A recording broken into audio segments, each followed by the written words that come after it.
So hello and welcome to Liverpool City Region Creating Careers. Today's video forms part of a special series of Creating Careers focusing on lots of different job roles at Keepmoat Homes. We've got Olivia Hughes, who is an assistant quantity surveyor. Hi Olivia, thanks for joining us. Hello, thank you. Brilliant. So students, make sure that you complete the pre-work before you watch any of these videos. There is one piece of pre-work that tells you all about Keepmoat Homes. So if you haven't got that, click pause, go to the description below. There you'll find all the information you need. Download that, complete the pre-work, and then you can start watching all the videos telling you about the different job roles at Keepmoat Homes. So Olivia, we'll start off. Could you give us a quick overview of your role, please?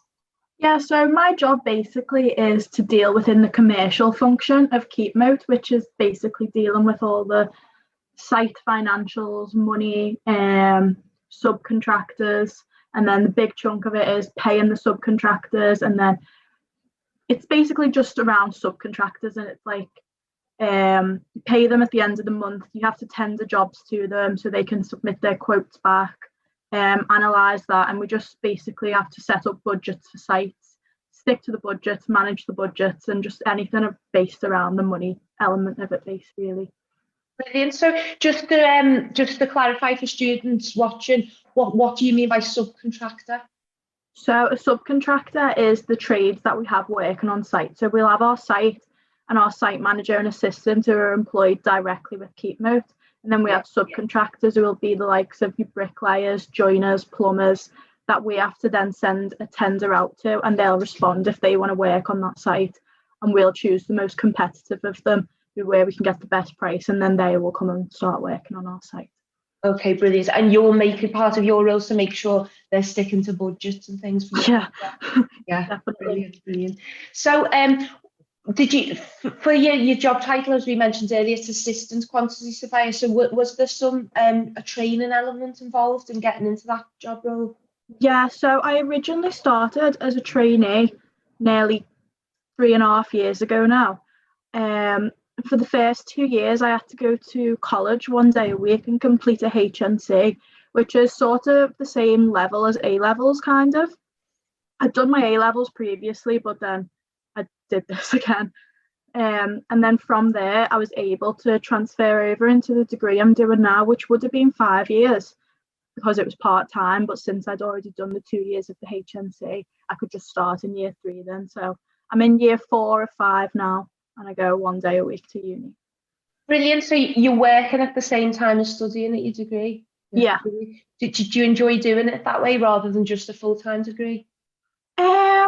There's pros and cons, because there's one way where I'm working in the industry and I can apply what I'm learning and I can apply what I'm doing in work to uni. But at the same time, it can be very time consuming, working 8:30 till 5 every day and then having to go and do uni assignments of a night time. Whereas if it was full time, I could have spent off days just doing assignments. But it's just time management, really. You just got to manage. So you're gaining a lot of practical experience that you wouldn't be gaining if you were doing a full-time degree. But on the flip side, it's a big time commitment. Yeah, definitely. Interesting. Thank you. So what did you do so talk us through your day-to-day work. Like, what did you do at work yesterday? So I started, and when I came into work, I sat down with my mentor, and we basically wrote up a to-do list of what we need to close out before the end of the week and just split it between us. So I started making my way through that, which was like things like amending orders for subcontractors if they had any price increases, things like that, adding that on top of it. So do you order materials on their behalf? No, we have a separate person in our team called our buyer, and she will deal like exclusively with materials. We won't really touch those. Okay. If there's something like a replacement windows needed because it's been smashed for whatever reason, we'll get the orders for that and we can approve the orders and send it out to the subcontractor. So stuff like that we'll deal with, but the likes of just pure materials, like having to order more timber or bricks, we won't do that. So can I just to make it clear, obviously you're working with budgets and subcontractors and that. What's different about your role to like the role of finance in dealing with budgets? Right, so finance will be like the overall region and our company, and they will look at all the overheads, all the profits, stuff like that. Whereas we will specifically look at the site budget. So it'll be, so for example, one quantity surveyor could have 2 sites, and they have to manage those 2 budgets. They won't look at the bigger picture of the region. It'll be completely managing their day-to-day budgets for those sites. That makes sense. So they're just looking at their site rather than finance, or overviewing the whole company's finances and staff expenditure and things like that, where quantity surveyors are just looking at the budget of the building site rather than it's like accountants, but just for the site. So just for the site rather than extra things like communications, staff salaries and things like that. Exactly. Brilliant, thank you. So when did you know this was what you wanted to do? So after I finished, during my A-levels, I kind of decided that I didn't really want to go and do a full-time degree, just because it wasn't for me at that point in time. So I started doing a bit more interest into a bit more investigation into apprenticeships and what I could do with apprenticeships. And I was just talking to like the family members, and I've got some family who work in construction, but obviously at that point to me, I was like, oh, construction, like I'm not going to go and be a bricklayer or something, because I just didn't know like the ins and outs and the depths of what it could be. So I just started doing a bit more research into it, came across what a quantity surveyor was, and I applied for a few apprenticeships that I could find online for it. Brilliant. Do you find are there many other females working in quantity surveying? In my team now, my mentor is a female.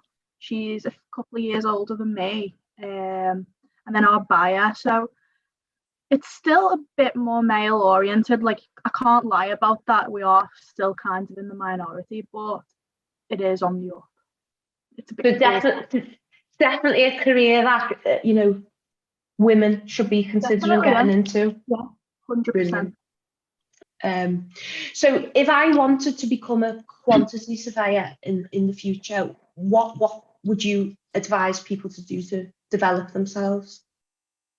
Personally, I would, like I said, try and get work experience in, whether that's with a house builder or a more commercial, industrial type of builder, because a quantity surveyor role does vary quite a lot depending on what you're building, but at the same time, just getting some experience in just shows that you're eager and passionate and do have an interest. But I'd also try and do that. But if you wanted to go down a more traditional route, you could go to university and do a QS degree. But I'd recommend an apprenticeship any day, to be fair. So yeah. So why, from your point of view, why would you recommend the apprenticeship? I just think, for first of all, this might sound a bit bad, but my work pays for my degree. So I don't have any sort of student loans compared to what I would have if I did it the traditional way. So that's obviously a really big plus for anyone.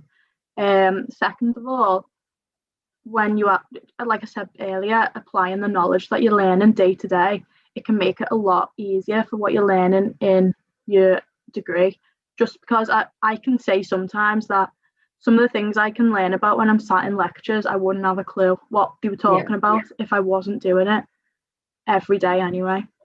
Yeah. And it's really useful to share both sides of those routes in, because for some people, apprenticeship is definitely the right way forward, and it helps them how they learn, and they can learn at the same time. Where for other people, full-time university might be the right method. Whether, for me, myself, full-time university was the pathway I always was going to suit me the most, because I like to slowly digest things before I approach them. So, yeah, brilliant. So last question, we want to think linking careers to school curriculum, and we do this on every episode of Creating Careers, just want you to consider what skills or knowledge did you gain during your time at school that you still use today? So I'd say the biggest one is maths at this point. It's not highly complex maths, but it's what you're doing day to day, really. And funnily enough, I have actually used Pythagoras' theorem since leaving school to do this, so, which is not usually thought of. Yeah. But yeah, maths, I'd say, because you have to be quite a logical thinker, and when with that you can set out things quite logically and thorough. But yeah, I'd say that's the biggest one. So all those students who sit in the maths lesson doing Pythagoras and you think, when am I ever going to use this in real life? Tell us how did you use it then?